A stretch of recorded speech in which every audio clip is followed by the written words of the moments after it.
जब तक हम लोग नाचते गाते थे, हम लोगों ने भीख मांगना था, तब किसी को कोई मसला नहीं था। लोगों का प्रॉब्लम तब शुरू हुआ जब उन्हें देखा कि अच्छा ये तो ग्रो कर रहे हैं, ये तो हमारे बराबर आके बैठ रहे हैं। या तो आप उसको सब्जेक्ट समझ लेते हो, या तो आप उसको बेचारा समझते हो, या तो उसको आप किसी कोई हकीर चीज़ समझते हो। आप उसे सब समझते हो लेकिन इंसान नहीं समझते।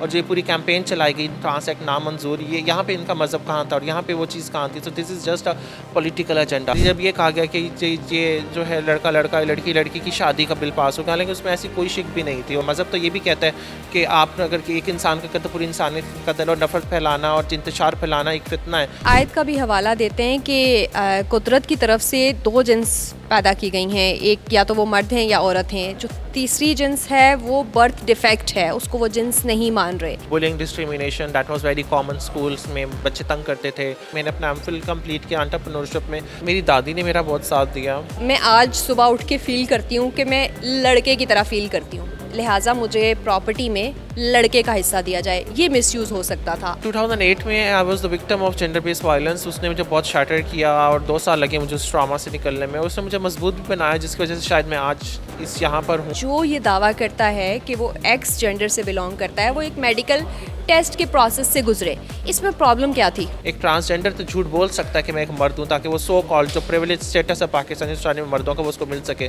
कोई एक मर्द अपना प्रिविलेज स्टेटस छोड़ के नीचे आके ट्रांसजेंडर लेवल पर क्यों आएगा झूठ बोल के? अस्सलामुअलैकुम जी, न्यो डिजिटल के साथ मैं हूँ रूबा अरूज। नाज़रीन, आज की वीडियो में आपकी मुलाकात कराएंगे एक ऐसी बाहिम्मत शख्सियत से जिन्होंने हिम्मत नहीं हारी, सोसाइटी के हर जो रुकावटें थी बचपन से लेके अब तक उनको अबूर किया। मेरे साथ मौजूद हैं इस वक्त सारो इमरान। ये ट्रांसजेंडर कम्युनिटी से बिलोंग करती हैं, लेकिन इन्होंने अपने आप को इस तरह से मनवाया है कि अब यूके में पीएचडी करने जा रही हैं। इनकी जो बचपन की कहानी है, सक्सेस स्टोरी है, वो इन्हीं की ज़ुबानी जानते हैं। अस्सलाम वालेकुम। जी वालेकुम सलाम। कैसे हैं? मैं बिल्कुल ठीक हूँ, आप बताएं। अल्हम्दुलिल्लाह। अच्छा, ये बताएं कि बचपन कैसा था? सारो इमरान किस घर में पैदा हुई? वालदैन का रवैया, बहन भाइयों का, मुआशरे का, जिसने इतना स्ट्रॉन्ग बना दिया? देखें, मैं ये समझती हूँ कि अगर कोई गलत चीज़, कोई वुमेन राइट वायलेशन आपको मार नहीं देती ना, अल्टीमेटली आपको इम्प्रूव करती है, आपको स्ट्रॉन्ग करती है। बचपन दैट वाज रियली आइसोलेटेड था, एंड थैंक्स टू कोविड, मुझे लगता है कोविड ने लोगों को ये सिखाया कि आइसोलेशन, अकेले रहना कैसा होता है।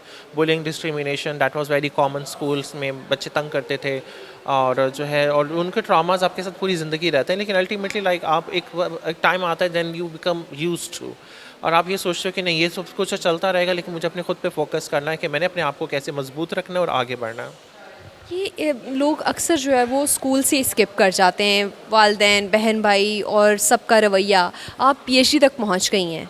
ये सफ़र, इसमें मोटिवेशन कहाँ से मिली? कौन था इस स्ट्रेंथ के पीछे?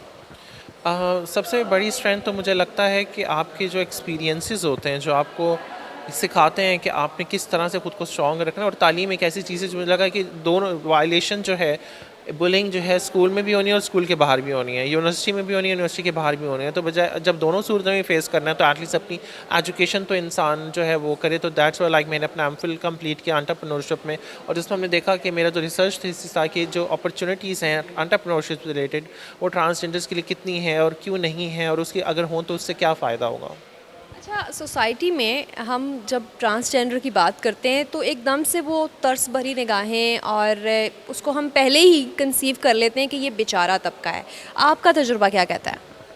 हाँ बिल्कुल ऐसा, या तो आप उसको सेक्स ऑब्जेक्ट समझ लेते हो, या तो आप उसको बेचारा समझते हो, या तो उसको आप किसी कोई हकीर चीज़ समझते हो। आप उसे सब समझते हो लेकिन इंसान नहीं समझते। अब मैं ये कहती हूँ सबसे कि आप कुछ ना समझो, सिर्फ अगर बेसिक इंसान ही समझो तो बहुत सारे लोगों का दिल ना दुखे, उनकी ज़िंदगियों में वो जो ट्रामाज हैं, क्योंकि उन लोगों को नहीं समझ आती कि उनके रवैया किसी भी ज़िंदगी पे कितना लॉन्ग टर्म बुरा असर डाल सकते हैं। एंड सोसाइटी को ये चेंज करना चाहिए, क्योंकि ट्रांसजेंडर्स जो हैं वो सिर्फ ट्रांसजेंडर से पैदा नहीं होते, वो नॉर्मल लोगों में ही पैदा होते हैं। एंड इट्स लाइक कि आपके आगे भी ऐसा कुछ हो सकता है। सो लोगों को थोड़ा बहुत केयरफुल रहना चाहिए। कोई ज़िंदगी का ऐसा वाक़या जो टर्निंग पॉइंट साबित हुआ हो, और कोई वो ऐसा दोस्त जिसने हर मुश्किल में हर वक्त साथ दिया हो? मेरी दादी ने मेरा बहुत साथ दिया, and I was lucky enough. और मैंने हमेशा से ये था कि मुझे फैमिली एक्सेप्टेंस करानी है, क्योंकि ऐसे एडवोकेसी का, ऐसे लोग भरे मजमे में बोलने का कोई फ़ायदा नहीं है कि जब आपको घर वाले आपको एक्सेप्ट न कर सकते। जो change starts from your home. 2008 में I was the victim of gender based violence. उसने मुझे बहुत शैटर किया और 2 साल लगे मुझे उस ट्रॉमा से निकलने में। उसने मुझे मजबूत भी बनाया, जिसकी वजह से शायद मैं आज इस यहाँ पर हूँ। और इसके अलावा दोस्त भी ऑफ कोर्स मिलते हैं यहाँ पे। मेरी फ्रेंड है सना, और वो अभी ऑस्ट्रेलिया में होती हैं, और माही मेरी फ्रेंड है, वो अभी पाकिस्तान में। कुछ अच्छे दोस्त आपको बहुत बड़ा सहारा होते हैं। आप एक्सेप्टेंस की बात करती हैं, अभी रिसेंट जिस बिल पे बहुत ज़्यादा तनाज़ा भी हुआ, हम तो अब तो ऑफिशियली ट्रांसजेंडर्स को एक्सेप्ट करने के ही जो है वो हक़ में नहीं है, बल्कि डिनायल तक कर दिया गया है कि ट्रांसजेंडर्स का कोई एग्जिस्टेंस ही नहीं है। ये बहुत ही तल्ख़ हकीकत है, और बहुत दुख के साथ मुझे ये कहना पड़ रहा है कि ऐसा वाकई है कि जो लेजिस्लेशन जो है कि एक कानून हमारे लिए पास हुआ था, वो भी फेडरल शरिया कोर्ट ने नेगेटिव जजमेंट दिया अगेंस्ट ट्रांसजेंडर पीपल, और अभी we are in a process of appeal in Supreme Court. दुख की बात यह है कि यहाँ पे किसी जानवर को तो एक्सेप्ट किया जाता है, लेकिन ट्रांसजेंडर की एग्जिस्टेंस को एक्सेप्ट ही नहीं कर रहे। जब तक हम लोग नाचते गाते थे, हम लोगों ने भीख मांगना था, तब किसी को कोई मसला नहीं था। लोगों का प्रॉब्लम तब शुरू हुआ जब उन्हें देखा कि अच्छा ये तो ग्रो कर रहे हैं, ये तो हमारे बराबर आके बैठ रहे हैं, ये तो शायद हमसे ऊपर जा रहे हैं। So like we feel insecure, और लाइक जो सोशल नॉर्म्स इतने सेंसिटिव क्यों हो जाते हैं कि वो किसी की एग्जिस्टेंस से कैसे ख़त्म हो सकते हैं। लेकिन ये बहुत मुश्किल हालात हैं इस टाइम पाकिस्तान में ट्रांसजेंडर कम्युनिटी के लिए, लेकिन आई होप कि ये चीज़ें बेहतर हों। अच्छा सारो, आप अच्छी खासी जो है वो एजुकेटेड हैं, चीज़ों को अंडरस्टैंड करती हैं, कुछ कॉन्सेप्चुअल इस इश्यूज़ पे बात कर लेते हैं। जो ट्रांसजेंडर एक्ट है वो उसका मिसयूज़ भी बहुत करने की कोशिश की गई, शायद इसी वजह से उसको मुतनाज़े बनाना पड़ा। आप क्या समझती हैं कि आपका कम्युनिटी का लिबादा ओढ़ के दूसरे लोग भी तो फ़ायदा उठाने की कोशिश करते हैं? मुझे समझ नहीं आता कि फ़ायदा तो तब उठाए ना जब हमें कोई फ़ायदा मिल रहा हो। ठीक है, ऐसा तो नहीं है कि गवर्नमेंट लाख रुपए वजीफ़ा दे रही है ट्रांसजेंडर बनने पे और कोई बन जाएगा। हालांकि इंसान कभी कोई झूठ बोलता है अच्छी चीज़ के लिए। एक ख्वाजा सराय, एक ट्रांसजेंडर तो मर्द झूठ बोल सकता है कि मैं मर्द हूँ, लेकिन कि मर्द क्यों झूठ बोलेगा एक जिल्लत की ज़िंदगी गुजारने के लिए मैं ट्रांसजेंडर हूँ। ये सिर्फ एक प्रोपेगेंडा है, और ऐसा कुछ नहीं है कि जो मिसयूज़ तो कैसे होगा। अभी तो मिसयूज़ ऐसे होगा कि उस एक्ट के मुताबिक जो पहले था, मैं आज सुबह उठ के फ़ील करती हूँ कि मैं लड़के की तरह फ़ील करती हूँ, लिहाजा मुझे प्रॉपर्टी में लड़के का हिस्सा दिया जाए, ये मिसयूज़ हो सकता था। इन इश्यूज़ पे आपने बात की, इन चीज़ों को टैकल करने की कोशिश की? देखिए, मिसयूज़ तो मेरा ख़्याल है कि हर चीज़ का होता है, ठीक है, लेकिन हम उसे कैटर करने के लिए वो चीज़ ख़त्म नहीं कर देते। हमें उसका अल्टरनेटिव सॉल्यूशन निकालने होते हैं, और सॉल्यूशन ये नहीं होता कि आप उसको बिल्कुल ही इतना नेगेटिव कर दो कि लोगों की जानें ख़तरे पे आ जाएं। एंड डेफिनेटली लाइक ऐसा नहीं है कि जो कम्युनिटी है वो खुद ऐसा सोचती है और रात सोए और सुबह ऐसा हुआ है, ऐसा बिल्कुल नहीं है। जेंडर डिस्फोरिया जो एक मेडिकल टर्म है उसके मुताबिक ही होता है कि आपका जो जेंडर है वो आपके असाइंड सेक्स से डिफरेंट है। And this a whole process जिसमें एक पूरी असेसमेंट होती है, उसको बिल्कुल नेगेटिव तरीके से पोर्ट्रे कराया गया, जो कि एक बहुत गलत चीज़ हुई, और जिससे मेरा ख्याल है कि एक इतनी नेगेटिविटी फैली है कि लोगों का मसला ये है कि लोग पढ़ते नहीं हैं। मैं हमेशा लोगों से कहती हूँ कि आप वो बिल निकालें और पढ़ें उसमें कि उसमें क्या लिखा हुआ है। उसमें सिर्फ बेसिक राइट्स लिखे हुए हैं, बेसिक चीज़ें लिखी हुई हैं। और जब ये कहा गया कि ये जो है लड़का लड़का लड़की लड़की की शादी का बिल पास हो गया, हालांकि उसमें ऐसी कोई शिक भी नहीं थी, और जो इतना नेगेटिव प्रोपेगेंडा बनाया गया। और मेरा ख्याल है कि इससे ज़्यादा ख़तरनाक चीज़ ये है लॉ के मिसयूज़ होने से कि जो लोगों की ज़िंदगियाँ दाव पे आ गई हैं। अच्छा, इसमें एक पॉइंट था जिस पे असल में इख्तलाफ था। इस्लामी नज़रियाती कौंसिल, साइंस बोर्ड सब इस चीज़ पे चाह रहे थे कि जो ये दावा करता है कि वो एक्स जेंडर से बिलोंग करता है, वो एक मेडिकल टेस्ट के प्रोसेस से गुजरे।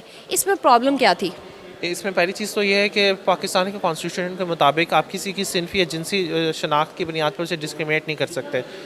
तो अगर मेडिकल मर्दों का क्यों नहीं होता आईडी कार्ड बनवाने से पहले, और औरतों का क्यों नहीं होता? सवालिया निशान ये है, सिर्फ ट्रांसजेंडर्स को क्यों वो किया जा रहा है? हालांकि अगर देखा जाए तो क्या वो जो मर्द की डेफिनेशन है, क्या सब उस डेफिनेशन में पूरा उतरते हैं? हालांकि बहुत सारे हम एड्स देखते हैं जो कि बहुत ये शो कराते हैं कि भाई मतलब मर्दों में बहुत सारे ऐसे मर्द हैं जो कि स्पेसिफिक स्केल पर नहीं आते, और उनके इलाज की बात की जाती है। उनको तो नहीं कहा जाता कि आप अपना टेस्ट करवाएं। हाँ, हम कहते हैं कि अगर टेस्ट हो तो सबको इक्वालिटी का हो, हर औरत, हर मर्द, हर फिर ट्रांसजेंडर्स का भी मेडिकल टेस्ट करें आई.डी. कार्ड के लिए। ये नहीं कि अगर सिर्फ एक आई.डी. कार्ड के लिए मर्दों और औरतों को मेडिकल टेस्ट की ज़रूरत नहीं है, लेकिन ट्रांसजेंडर का ये एक डिस्क्रिमिनेशन है। और दूसरी बात यह है कि जो असेसमेंट है वो गलत तरीके से पोर्ट्रे की गई है। जो WHO है, जो वर्ल्ड हेल्थ ऑर्गेनाइजेशन है, जिसकी पॉलिसीज़ को डिफ़ाइन किया जाता है, वो जेंडर डिस्फोरिया की बात करता है, और जेंडर डिस्फोरिया एक मेडिकल टर्म है, और जेंडर डिस्फोरिया को ऑन ही नहीं किया शरिया कोर्ट के उसमें। अच्छा, आप मानती हैं कि ये एक मेडिकल कंडीशन है, तो जब एक चीज़ बर्थ डिफेक्ट है या बीमारी है तो उसका ट्रीटमेंट से पहले टेस्ट तो होगा ना? सेकेंड, जेंडर डिस्फोरिया बीमारी नहीं है, it's a medical term but not a disease. It's a medical term जिसमें आपका जो साइन सेक्स है that is different from your gender. और उसको आप जो ट्रांजिशनिंग प्रोसेस है उससे गुजर के उस जेंडर डिस्फोरिया को आप ठीक करते हो। और दूसरी चीज़ ये है कि आपने उस चीज़ को बीमारी 2006 में जो अमेरिकन एसोसिएशन ऑफ साइकेट्रिस्ट है उस चीज़ को बीमारी से निकाल दिया है। इवन अगर कोई जो है अब ये कहते हैं ये बीमारी है, ये चेंज हो सकती है, जो कन्वर्जन थेरेपी हो सकती है, ऐसा बिल्कुल भी नहीं है। तो लेकिन सवाल आपको ये लगता है कि इसका ट्रीटमेंट नहीं है? ट्रीटमेंट तो उस चीज़ का होगा जो बीमारी होगी। दिस इज़ हाउ लोग ऐसे ही होते हैं, और जो इस चीज़ को कोई बीमारी नहीं है जो इस तरह से ट्रीट हो। लेकिन मसला ये है कि हमारे मुल्क में इतनी सारी चीज़ें हो रही हैं जिस पे बोलना चाहिए, जैसे जो बच्चों हैं जिनके रेप हो रहे हैं इतने, उन पे बात नहीं की जाती। ले दे के आप मिनॉरिटी को टारगेट करते हैं, और जिसका मकसद अपने पॉलिटिकल बैंक, वोट बैंक होता है। एक ट्रांसजेंडर तो झूठ बोल सकता है कि मैं एक मर्द हूँ, ताकि वो सो कॉल्ड जो प्रिविलेज स्टेटस है पाकिस्तानी सोसाइटी में मर्दों का वो उसको मिल सके। कोई एक मर्द अपना प्रिविलेज स्टेटस छोड़ के नीचे आके ट्रांसजेंडर लेवल पर क्यों आएगा झूठ बोल के, जबकि ना कोई वजीफ़ा मिल रहा है सच, ना कोई जॉब अपॉर्चुनिटीज़ हैं, ना ज़िल्लत अलग है अपनी, and it does not make sense to me. अच्छा सारो, मैं आपकी काफ़ी बातों से एग्री करती हूँ, लेकिन क्योंकि मैं जो इस्लामी नज़रियाती कौंसिल और वो जो साइंटिफिक बोर्ड था जिसने ये एक्ट किया, मैंने उनके भी इंटरव्यूज़ किए, तो उन्होंने मुझे कन्विंस किया कि ट्रांसजेंडर होना या इंटरसेक्स होना ये एक बर्थ डिफेक्ट है जिसका ट्रीटमेंट हो सकता है। जेंडर डिस्फोरिया होना एक साइकोलॉजिकल कंडीशन है जो ट्रीटेबल है। आप इस चीज़ के लिए आवाज़ क्यों नहीं उठाती कि कहीं पे कोई इंटरसेक्स का बच्चा पैदा हो रहा है तो उसका ट्रीटमेंट कराएं बजाय उसको हैंड ओवर करने के किसी के? देखिए बात ये है, उसका ट्रीटमेंट क्या है। वो लोग ये कहते हैं कि अगर कोई ये समझता है या उसका जेंडर डिस्फोरिया के इंडिकेटर्स ये कहते हैं कि वो एक औरत है, तो वो उसे औरत में कन्वर्ट नहीं करें। वो ये कह रहे हैं, हम ये कह रहे हैं कि अगर उसे जेंडर डिस्फोरिया है तो उसके जो जेंडर डिस्फोरिया का तरीक़ेकार है उसकी ट्रांजिशनिंग उस औरत के उसमें होनी चाहिए। ठीक है, आप तो लेकिन उनका सवाल ये है या उनकी चीज़ ये है कि उसको कन्वर्जन थेरेपी से उस चीज़ को आपकी जो साइकोलॉजिकली आपको जो परसीव जेंडर है उसको वो बिल्कुल कैटर ही नहीं करे, जो कि बिल्कुल दुनिया में ऐसा नहीं होता। हाँ ठीक है, आप असेसमेंट करें, अगर बाकी जेंडर डिस्फोरिया है तो आप उसमें ट्रांजिशनिंग अलाउ होनी चाहिए। ठीक है, आप अपने जो परसीव जेंडर है जो आपके अलाइन करता है जेंडर डिस्फोरिया से, आप उसमें अपनी बॉडी को ट्रांजिशनिंग कर सको। तो लेकिन उसको बीमारी के तौर पर उसकी कन्वर्जन थेरेपी वो बिल्कुल डिफरेंट कॉन्टेक्स्ट में बात कर रहे हैं कि वो उनको बीमार हैं, वो जो है उनका इलाज क्या किया जाए कि भाई जो जिस तरह उसको उस तरह रहना चाहिए, उसको अपने जेंडर की जो परसेप्शन है उसके मुताबिक खुद को ट्रांजिशन नहीं करना चाहिए, जो कि एक बहुत बड़ा ह्यूमन राइट वायलेशन है। अच्छा वो एक और आप मुस्लिम हैं? जी जी। एक और आयत का भी हवाला देते हैं कि कुदरत की तरफ से दो जिन्स पैदा की गई हैं, एक या तो वो मर्द हैं या औरत हैं, जो तीसरी जिन्स है वो बर्थ डिफेक्ट है, उसको वो जिन्स नहीं मान रहे। इसका वो साइंटिफिकली भी हवाला दे रहे हैं और मजहबी तौर पे भी दे रहे हैं। देखिए मेरी इन्फॉर्मेशन जहाँ तक है कि उसमें ये क्या इंसान एक मर्द पैदा किया कि औरत पैदा किया और मिले जुले किसका, कहीं पे ये तो नहीं है कि वो बॉडीली मिले जुले। ठीक है, रूह और जिस्म या ये वो जो it's not as simple as it जो जेंडर होता है। और जो साइंटिफिकली जो वो कर रहे हैं वो बिल्कुल फजूल बात कर रहे हैं कि साइंटिफिकली, हालांकि WHO की गाइडलाइंस अगर आप उठा के देखें तो जेंडर डिस्फोरिया की जो भी गाइडलाइंस लिखी हुई है वो तो उसे मान ही नहीं रहे, वो तो उसे जो है वो देख ही नहीं। तो ये कैसे पॉसिबल है कि वो साइंटिफिकली उसको कैसे प्रूव करेंगे। तो दिस इज़ नॉट कि हम जो है सिर्फ एक चीज़ को पकड़कर अपने एक स्पेसिफिक एंगल से देखें। साइंस से सिर्फ वो चीज़ उठाएं जो हमारी फेवर में, बाकी चीज़ को डिनाई कर दें, और मज़हब में सिर्फ वही चीज़ उठाएं जो हमारी फेवर में, बाकी चीज़ को डिनाई कर दें। मज़हब तो ये भी कहता है कि आप अगर कि एक इंसान का कत्ल पूरी इंसानियत का कत्ल और नफरत फैलाना और इंतशार फैलाना एक फितना है, और जो ये पूरी कैंपेन चलाई गई ट्रांस एक्ट नामंजूर, ये यहाँ पे इनका मज़हब कहाँ था और यहाँ पे वो चीज़ कहाँ थी। So this is just a political agenda कि अगले इलेक्शंस आ रहे हैं, they need to make a political vote bank on transgender act protection पर। राइट अच्छा, मुझे जो अभी तक समझ आई कि जब आप एक चीज़ को बीमारी कंसीडर ही नहीं करेंगे तो फिर उसके ट्रीटमेंट की तरफ जाना तो एक अलग बात है। लेट्स टॉक अबाउट राइट्स, जिसके लिए आप काम कर रही हैं। पाकिस्तान में जो कम्युनिटी है उसकी अभी तक तादाद कितनी है, किसको हक मिला है, और आप जैसे पढ़े लिखे लोग कितने हैं? देखिए पढ़े लिखे लोग तो बहुत ही कम हैं, ठीक है, और तादाद एक्चुअली तादाद नहीं मालूम, क्योंकि जो डेवलपमेंट है ट्रांसजेंडर्स की, क्योंकि जो CNICs हैं उस पर पहले मसला ये था कि जो एक्स पासपोर्ट पर है, एक्स कार्ड पर आप हज उम्रे के लिए नहीं जा सकते, क्योंकि गल्फ़ कंट्रीज़ का जो सिस्टम है वो M और F को रिकग्नाइज़ करता है इमिग्रेशन सिस्टम। बहुत सारे लोगों ने इस वजह से बनाया, तो इसलिए हम कैलकुलेट नहीं कर सकते। बहुत सारे लोग क्लोजेट में होते हैं, वो फैमिली प्रेशर्स की वजह से बाहर नहीं आ सकते, वो अपने आप को ये नहीं बता सकते हम एक ट्रांसजेंडर है। तो लेकिन अपेरेंटली मेरा ख्याल है कि और कुछ नहीं तो कम से कम 5 लाख तो होंगे ट्रांसजेंडर कैटेगरी में लोग पाकिस्तान में। ये कोई स्टैट्स है? ये स्टार्ट नहीं है, this is just my assumption, because जो मेरा एक्सपीरियंस कहता है, क्योंकि जो आईडी कार्ड्स हैं वो तो मेरे ख्याल है 1% पॉपुलेशन के भी नहीं बने अभी। अच्छा, लास्टली ये जानना चाहूँगी कि वो कौन से इनिशियल स्टेप्स हैं जो कि हुकूमती लेवल पे या मुआशरे के लेवल पे हमें उठाने चाहिए कि हम एटलीस्ट जो ट्रांस कम्युनिटी है उसको प्रोटेक्शन दे सकें? मैं सिर्फ ये कहती हूँ, जो कॉन्स्टिट्यूशन के मुताबिक, पाकिस्तानी कॉन्स्टिट्यूशन के मुताबिक जो भी राइट्स मौजूद हैं एक सिटीज़न के लिए, वही राइट्स देते हैं, और उस बिल में भी सिर्फ उन्हीं राइट्स की बात की गई है। और मेरा आई डोंट नो कि भाई इसको इतना कंट्रोवर्शियल क्यों बना दिया गया, लेकिन आई जस्ट लाइक वांट कि जो बेसिक ह्यूमन राइट्स हैं वो तो इनको मिले, इंसान तो समझे ना एटलीस्ट।